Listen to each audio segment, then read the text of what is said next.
Why are so many neocons empowered to change this narrative and pretend like the world began in 2022? Joining us to talk about it is Colonel Rob Maness. He's a 32-year-old, he's not 32 years old. He may be. You look very young, sir. He's a 32-year combat veteran and host of the Rob Maness Show. Thank you, sir, for joining us. You don't look a day. Happy 32nd birthday. Yeah. Welcome in, Colonel. Welcome in, Colonel. So Colonel, over the past 24 hours, we've seen if you want to try to spot a neocon, it's very easy over the past 24 hours. They've shown their stripes, they've shown their spots. It's very, very easy to see them. You see people like Nikki Haley jumping out, Lindsey Graham saying we need to fund and arm Ukraine as much as we can right now. We love you, Mr. President. However, we need to let Ukraine win with as much money and weapons as we can. And then you have people like Senator Hawley of Missouri saying absolutely not. I will not support any more funding of this corrupt government in Ukraine. So this is pretty amazing. What do you think is going to happen with the war funding now in Ukraine as it dries up? Well, let me just add one piece to that, too. Senator Tom Cotton is trying to stop Elbridge Colby, who's for USD Undersecretary of Defense for Policy, the number 3 guy in the Pentagon, who is a staunch America First policy guy, wrote the strategy in the first Trump administration and is adamantly opposed to more dollars going to Ukraine. So Tom Cotton's in on it, too. And it's very easy to spot them these days. Unfortunately, though, it goes well back before even 2014, Clayton.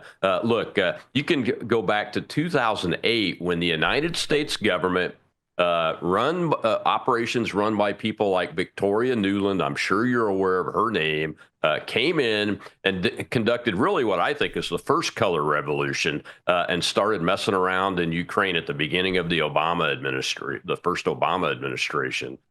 Great point. And then as things heated up, and they got into this civil war, which was going on long before Crimea happened.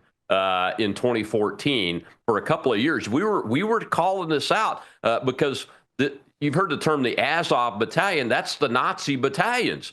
We were those of us that are opposed to the endless war policy. I was running for U.S. Senate in 2014 over in Louisiana in my first political race, and ending the endless war policy was one of my top 3 planks, and it was wildly popular. So we were calling this out that the American government, led by Victoria Nuland and backed up by money from USAID, that's another term that everybody's heard about recently, and the CIA was mucking around in Ukraine and changing the leadership of the government out. They did it twice. And then all of a sudden in 2022, Putin invades and it's all his fault.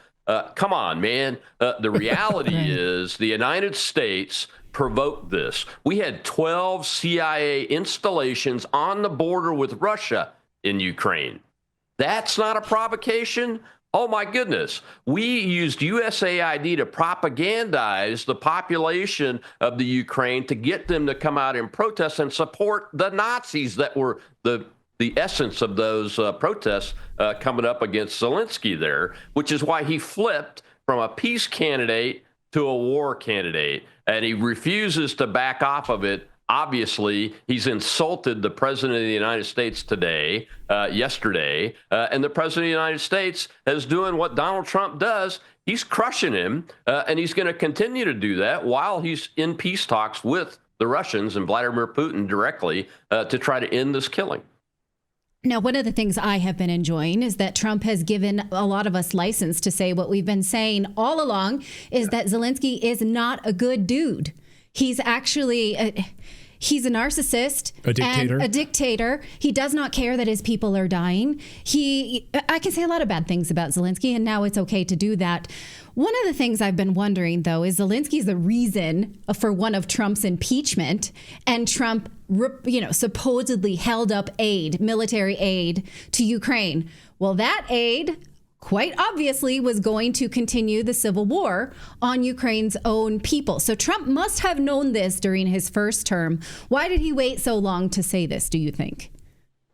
Well, I think it's because, he was trying to figure out, how do I get in and actually resolve this? And it's a complicated situation. But The reason why Zelensky is acting the way he is because of the Nazis. You were right in your intro to this, that those Nazis are very powerful. In that area of Ukraine, the southwest portion of it, that's where the German Nazis were operating and committing Holocaust all the way back in the World War II days. And those people have the same ideology. They're the children and grandchildren and great-grandchildren of those very same Nazis. They're working the same process. And I believe Zelensky is under threat, for one, but I also believe that he has swallowed the propaganda of the West and NATO and the United States and really believes that he can win this war and take all of his territory back. And the combination of those two things, the threat that he's under,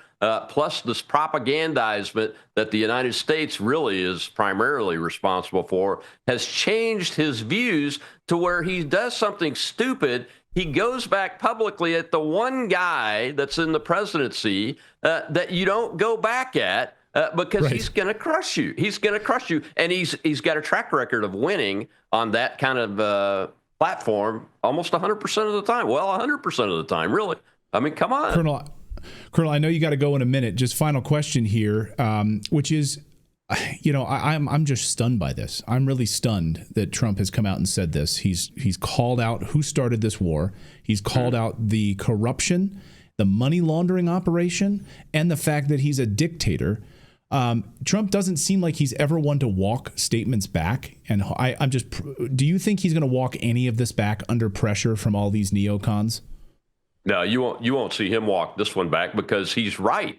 We know he's right. We've been talking about it. I mean, you guys have been talking about it. I've been talking about it. Everybody that I work with on the national security side, I've had Elbridge Colby on my show 3 times, I think, or 2 himself. I've had Colonel John Mills, U.S. Army retired, who is an expert in the information operations world and was also a senior DOD leader. And we all agree that this war was started at the genesis of it. The United States came in with color revolutions, flipped the government, turned it against Russia, started talking about NATO membership, and got Zelensky to talk about NATO membership. And then we expanded into Finland and Sweden, and the Russians said, that's enough.